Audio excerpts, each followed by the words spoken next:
What's up, guys? Welcome to ExZacklyGaming. My name is Zach, and today we are back with more 60 Parsecs. That's right. Now, last time we left off, we had Captain Emmett, we had Baby Bronco had already perished, but Tom Thompson and Emmett took over a felon ship on the planet of Mutopia and escaped. We had a miraculous victory and escape. So in this episode, I'm going to change it up. Since I've been doing the guys, we're going to do the ladies. We're going to, who's the best captain going to be?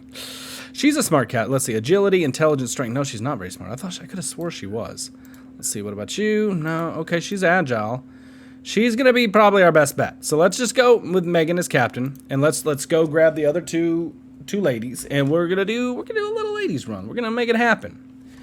I feel like they're going to I've never tried it with just them. I think Emmett's the best captain, and I think Baby Bronco is necessary because he is the strongest. But you know what? Let's see. Let's see what I can do here. Where is everybody at? I'm going to grab this, I'm going to grab this, and I'm going to grab a can of soup. Okay, so not up top. Not up top. No crewmates I need are up top. Let's go down. Alright, whatever. Let's just grab what we can here. I'm not going to waste a whole bunch of time. There's also power in there, which is great. Let's grab it. Go, go, go. Boom. Is she in here? Yep, she is. Got her. Alright, let's go. Let's go. Let's just grab this since it's right here. And the mask, actually. Yep. It's right there. We gotta get it. Gotta get it. Alright, we're halfway through. Halfway through. Nice. Right there. Chemicals. Look at this. And we're gonna grab this gun over here. And then we can just grab soup. Okay. We got a plan. We got a plan. Oh, can't do that. Communicator took up more space than I thought it did. Alright, that's okay. Alright, we got soup. Oh no, we didn't get the first aid kit. That's okay, that's okay. Whew. Alright, jump in, jump in. We made it, we made it. You know what, we're calling it there. We're calling it there. Alright, we did it. We got a bunch of soup, we got some good supplies. And that's what I'm happy about. And I got the crewmates I wanted. So, could have been worse, could have been worse. Let's see. Let's see how it goes. This will be the no boys allowed run, you know. They'll put up a sign, you know, like little boys used to do that on their tree houses and forts in the summertime. That's what we're going to do here. It'll be some no boys. Day one. Let's see what Megan can do. Hey, Astro Computerized Assistant reporting for duty. You must be Megan, right? I'm pleased to announce that you have been randomly selected to become the captain of this vessel. Welcome aboard the escape shuttle, Captain. On behalf of the Astro Citizen Program, please accept our apologies for the small inconvenience of being blown 60 parsecs away from Earth. First order of business, find a safe place to land. Then try to contact the outside world. Please check the main computer for further instructions. It is located in the center of the shuttle. Follow the regular rationing protocol and feed your crew. The command is yours, Captain. Alright, well, let's kick it off. The floor is yours, Captain. You should now give a speech that will guide this vessel and its crew through the stars. You've prepared it, of course. The crew is eyeing you anxiously. The time to show your true colors is now. This is it. You can really show what breed of captain you'll be on this incredible journey. What kind of speech will you give? Let's do a flexible speech. Yeah, let's be flexible. That's the best way to make sure your crew's on board with you, right? Day 2. Let's see how it went. Elaborating on the survival against all odds angle would have been quite a choice for a speech. Unfortunately, you decided to waffle on about the superiority of potato corn chowder over tomato soup, and a few other problems of an existential nature. If your intention was to distress or absolutely horrify your crew, then you've made it, Captain. They are visibly upset. I think I registered someone talking about jumping out of the airlock. Well, not off to a great start. To cheer you up a little after this fiasco, I allowed myself to switch on the electricity generator at the back of the shuttle. It will produce power for you daily. Captain, the crafting module in the back of the cabin is now available. It's just like the Astro Citizen materials said. This wonderful machine lets you create something from almost nothing. All you need is a little bit of minerals, chemicals, or power. Use it to craft, recycle, and repair your supplies, as well as upgrade them in shuttle systems. All right. Captain, it's important to keep yourself and your crew well fed. One portion of delicious canned soup is enough to sustain a human for a few days. Even one can be the difference between life and death. That's why it's important to keep good inventory of your stock, unless you want to eat your own crewmates. Haha, that was a joke. Please appreciate it and laugh. Thank you for your cooperation, Captain. Who will perform the routine supply check? I think that's going to be Captain herself. Next day. Probably should have made some soup. Day 3. The routine supply check is now complete, and well, look at that. The numbers add up. Good job, human crew. The current number of soup cans on board is 7. Correction, the accurate tally is actually 9. Additional foodstuffs were delivered to this shuttle instead of entertainment supplies. Lucky you. The food you collected is more than sufficient. For now, just don't eat it all at once. Right, let's go ahead and start by making a first aid kit, though. That's going to take 3 days, and it's definitely important. Captain, there's something you need to see. The scanners have picked up a container floating in our vicinity. I wonder what's inside. What now, Captain? Should we try to pull the container on board? Absolutely. Hopefully it's not a person, because that's more mouths to feed. I have a feeling it's a person now that I've said that. Nope, it's not. Good. That mysterious cargo scanner spotted yesterday is now on board. Open the box in 3, 2, 1. It's empty! Completely empty. What a letdown. Alright, the oxygen level is dropping. We have a malfunctioning filter in the main onboard support circuit for oxygen waste, or Moscow for short. I don't know who named it, and we cannot rule out sabotage. You should fix it. You can reach Moscow from the zero-G space between the hull and the outer deck. Yeah, you go. We'll delegate. Day 5, alright. As April descended below deck, she noticed an obscene hand drawing of an American and a Soviet. April blushed furiously, then tripped into a mass of wires like a fork diving into a spaghetti plate. Still tangled, she forgot to pause the airflow before removing the filter. When the carbon dioxide hit her, April made a face not unlike the Soviet in that drawing. Many brain cells must have died in that very moment. The sacrifice was not in vain, though. We now have a fully functional air filter. Okay, so she made herself more dumb. That's not great. We found a small metal box in one of the compartments labeled "To Cert. Do open." You can take apart the lock and gather some elements from it, ignoring what's inside, or you can try to open it, which would require deft fingers. Which will it be? Let's use some of that intelligence, see what's inside. Almost done with the first aid kit. Great. Day 6. All right. You carefully dismantled the lock in the box you found in the shuttle. The box is being useless now. You turned your attention to the parts of the disassembled lock. The electronic doodads looked promising, but most turned out to be trash. What a waste of time. Great. Everyone's hungry but not starving. We have a first aid kit. Now we can work on making other things, like a sock in case we go crazy.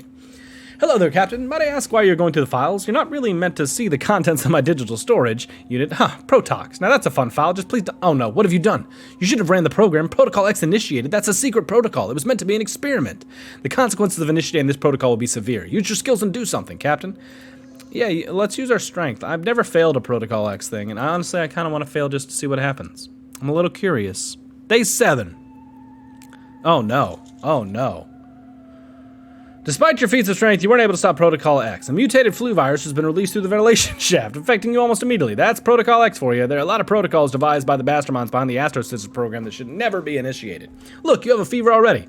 Your nose is running and you're coughing. The virus is working its way through your body, and your crewmates got sick as well. What a fiasco. Hard to tell what the illness is, but I believe the doctor's orders take some medicine. Yeah, okay, this is great. So now we're all starving. So we're going to give everybody soup, and now the captain's going to take a first aid kit. Oh, this is going badly. It's going pretty badly already. Working on that sock, though. Should be working on another first aid kit immediately after this.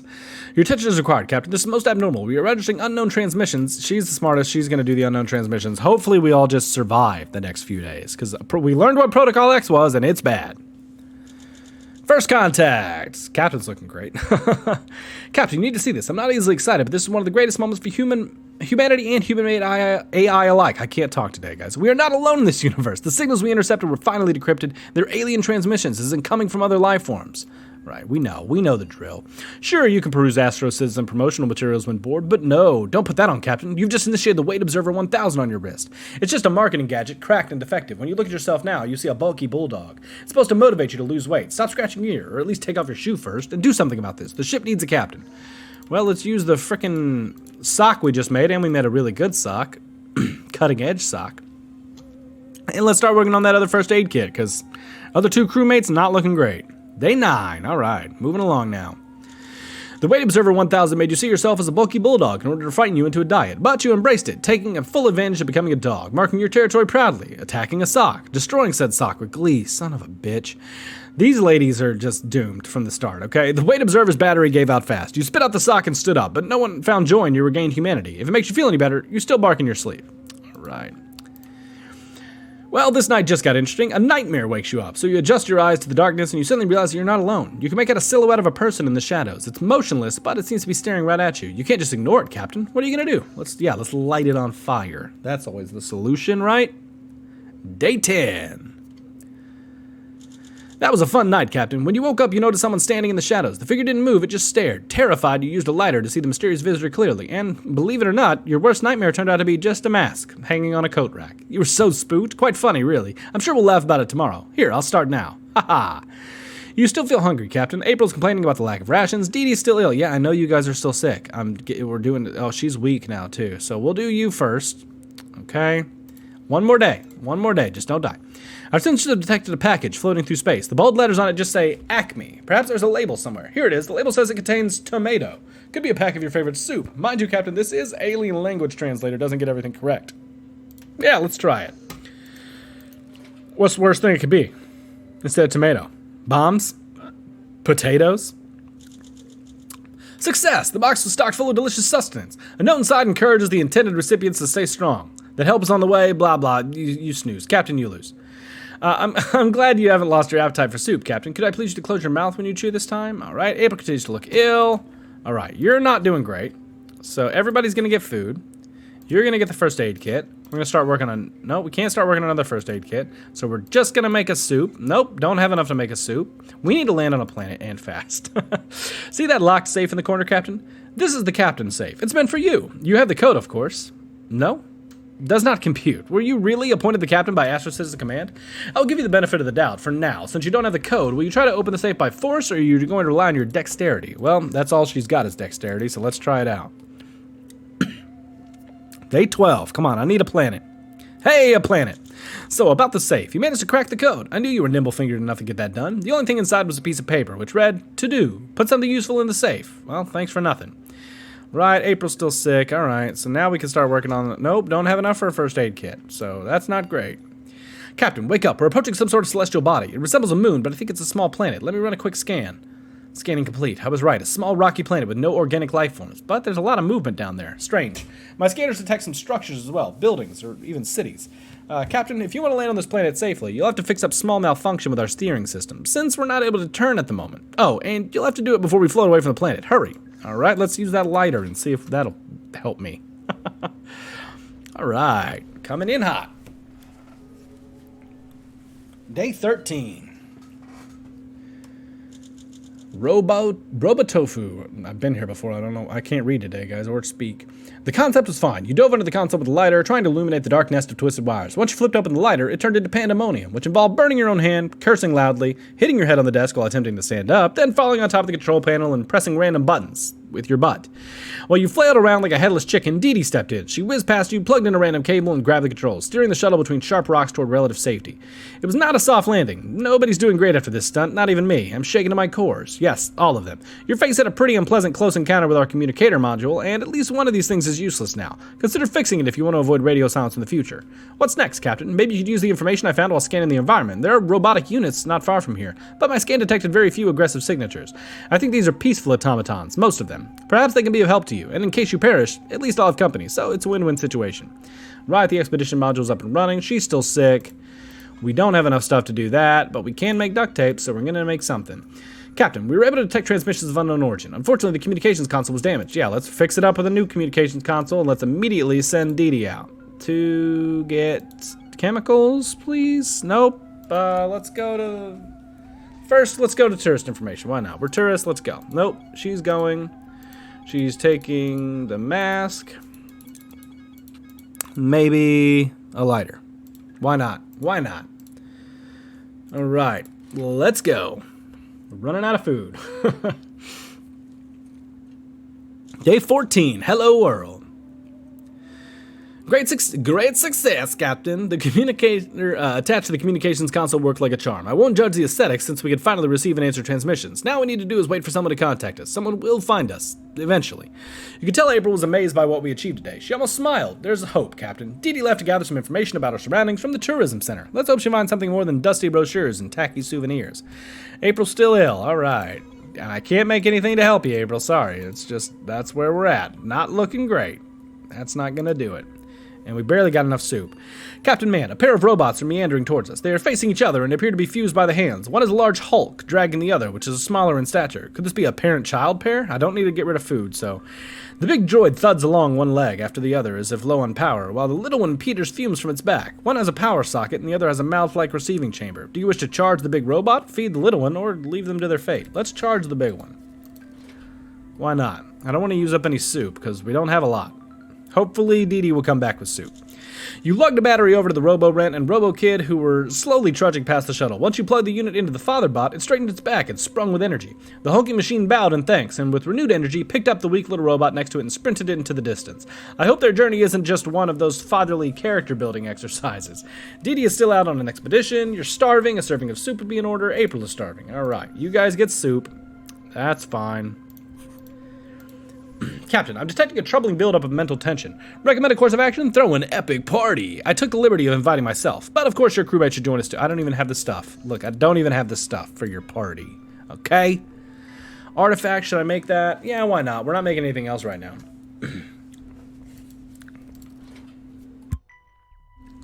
Come on, Dee Dee, come back with food. Day 16. Hey there, Captain Buzzkill. Feeling better? I thought you'd feel much better after a night of partying with your friend Astro. Your loss. Crafting completed. New item available. All right. Let's see. What else can we make? Let's make everything we can. Why not? A sweet old man looking like Charles Darwin is knocking at your airlock politely. You let him in. He shakes your hand, then holds it in an iron grip and won't let go. With technology, evolution stops. Soviet scientists want our species to stay strong, so they created me, the natural selection robot. He claims it is for your own good, which is what the dentist always said, and you didn't believe him either. You've let me in, despite the warning signs. Now face your space predator, human. He does have a point, Captain. Oh, I can see why you'd want to postpone the discussion. Defend yourself. Well, all we got's a shovel, so swing away. Hopefully it works. Day 17, all right. The Soviet-made Darwinian predator held you in its grip. The shovel is mightier than the sword, you yelled, which took it by surprise. You insisted survival was about working together, not the sheer strength of a single soul. I took you in. You attacked as if you were against sharing the common... Are you a bad communist? You sneered. The predator hesitated. You commanded it to dig the letters, I will not hunt without thinking, in the ground 100 times, like a scolded schoolchild. The predator took the shovel and went to work. He disappeared from my camera's range at the 73rd line, and I have not seen it since. So okay, the shovel's broke. He gave me the shovel back, though? That's interesting. Right, Dee Dee's still out there. I can't say if it was your engineering skill or dumb luck, but you're able to craft a high-quality item. Score. All right. Stereo communicator. And I think that's probably, yep, that's everything we can make. So let's start upgrading stuff. Crafting module, that's a lot of power. Let's upgrade the atomic battery. Captain, I found something that looks interesting on the surface of the planet. Looks like somebody passed their time by playing a supersized version of tic-tac-toe, but never completed this particular game. The game pieces consist of minerals that we could use. Now, I'm not one for ruining someone else's fun, but I think the winner is clear by looking at the board, so they shouldn't mind if we mess up their O's and X's. Should we take this liberty of gathering those pieces and using them as resources? Hell yeah. Hopefully Dee Dee comes back the next day, because she's been gone a while. Day 18. Come on, give me food. Yeah! The dismantling of the supersized tic-tac-toe game in progress was a success. Whoever abandoned it was nowhere to be seen, and you returned with quite a hefty load of minerals. Yes, they were a bit too hard to carry to the ship, being ginormous and all, but you performed splendidly. That'll teach them to leave their toys lying on the floor, or planet surface. In this case, I'm sure nobody will mind. Dee Dee has returned safely from her expedition. She says she's a bit hungry. When scanning her body, I detect some mental imbalances and a little weakness. Dee Dee was a bit clumsy and fell a few times, resulting in some bruises and scratches. The outpost was merely empty, save for one bored, dusty robot, who gave Dee Dee a few power cells as a welcome gift. The tourist center employee explained to Dee Dee in a series of bored beeps and distorted words the way to the museum and the library. Who transported these outside our solar system? So strange. Anyway, Dee Dee's returned bearing soup. Dee Dee said the place was a little neglected and almost empty, save for that one rusty employee. The tourism industry isn't exactly booming on this planet. Alright, still hungry, everybody's weak. So maybe, nope, don't have enough to make a first aid kit. April's just not doing great this trip. I think that's just how it's going to be. Let's upgrade the expedition system. That's going to take a couple of power. It'll give her a couple of days to rest. You found a couple of rusted and swollen cans of soup. Keep them. Yep, we're keeping them. Rusted, swollen cans? Don't care. Keeping them. Definitely always keeping them. Day 19. Oh shit, April died. That ancient soup you found gave you pause, and no wonder. It looks older than the ship, and yet here it is. So who could have left it here? Then again, who cares? Free soup. What could go wrong, right? April remains ill. You are starving. Oh, she's crazy now, too. April is no longer among the living. Lack of food does that to people. No, she didn't starve to death. She didn't starve to death. She frickin' went nuts all on her own. Or died all on her own, not went nuts. Captain went nuts. Well, you got to wait, Captain. I am a machine, and machines cannot hear voices. The voices that I'm not hearing right now are getting very loud, though. Oh, you hear them too? My weight sensors are picking up something as well. A two-dimensional species. That explains why my cameras miss them. Quite vicious, I gather. With one decisive yell, all the voices are approaching fast. The air inside the door looks very empty, yet very hostile all of a sudden. How will you defend us, Captain? Always the lighter. Two-dimensional species hate shadows. If we've been watching me play this, we know that, guys. We know lighter's the way to go. Day 20. Captain's fully crazy now. That's not great. And bark. Okay. A two-dimensional species invaded your ship. You cannot see them until you turn on a lighter. Suddenly, the empty space around you casts a multitude of shadows on every surrounding wall. Invisible to the 3D world most of the time, they cannot handle the spotlight. Bashfully, they slipped out one by one. Staring might be impolite, but apparently rudeness wins battles. You both look bolder and stand a little straighter since that victory. Captain, I detect an SOS signal coming from somewhere on the planet's surface. I will do the necessary calculations to pinpoint your exact location for your convenience. Expect more details soon. All right, expedition level 2. I've completely lost my marbles. Yeah. And I can't even make a sock. So, what can I recycle? What do I need to make a sock? 10 chemicals. What can I recycle to get 10 chemicals? Because if Captain dies, we're all done. Artifact might not be bad. Ooh, shovel. Yeah, shovel. Shovel it is. Shovel's already broken. Let's do that. Bam, do you hear that? Roll up, roll up. For Captain Cerberus's Cosmic Carnival. Can you shave a Scote's eyeballs within 30 tachyons? Can you answer our pop quiz at 10 Gs? Try your hand to win valuable prizes. There's a floating Pan-Galactic Fun Fair outside. All right, yeah, we're doing the wire loop game. Let's do it. And hopefully Captain survives because we got to make that. Okay, yes, we did it. Hey, wire loop and Andy followed the endless spirals and corkscrews that ran around the zero-G chamber. Like an astronautical acrobat, you made it. The scowling squid-like manager begrudgingly handed over some armor. Nice. Right, let's make this. Let's get the captain feeling good. Receiving a signal from deep space. Seems like a pulsar. Dee Dee's got it. Dee Dee's got it. She can decipher that, right? All right, let's make sure the captain's fully going bonkers. Hey, we found a gun. After the message played, a gun materialized next to Dee Dee. Yay! Yay! Oh, we got 1 day left for that. So I'm gonna end this one here for the day, guys. You know what? We made it a long way. We lost April along the way. The captain's crazy, but Dee Dee's doing all right. You know, she's got her coffee there, and that's what matters. So I'm gonna end this one here for the day, guys. If you did like this one, be sure to like, subscribe. It really helps out the channel. And of course, I'll see you next time. Bye.